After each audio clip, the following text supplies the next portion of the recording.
Tukiendelea pia mambo ya Mumias, mimi nimekuwa mstari wa mbele kuhimiza watu wetu tupande miwa.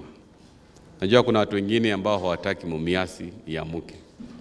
Tumekuwa kwa mkutano na rais siku ya Alhamisi na akatangaza wazi ya kwamba yeye anaunga Sarai mkono kufufua kampuni yetu ya Mumias, na pia Sarai yeye ndiye ataendesha mambo ya cogen na mambo ya ethanol.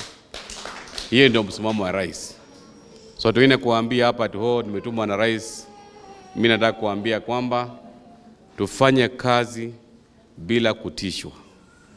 Mambo ya Mumias imekuwa swala sugu. Kuna watu ambao wamekuwa wakitumia jina la rais hapa ndani, lakini the truth of the matter is the president is behind the current investor wa Mumias Sugar ambaye ni Sarai, na yeye amesema ya kwamba kama viongozi tuhimiza watu wetu kupanda miwa, sio kuchoma miwa. Tumeelewana pale.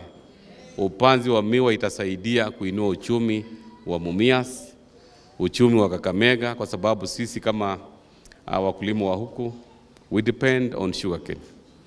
Na hiyo pia nitaambia viongozi wetu, let us not be misled na wale ambao wanajitafutia wenyewe.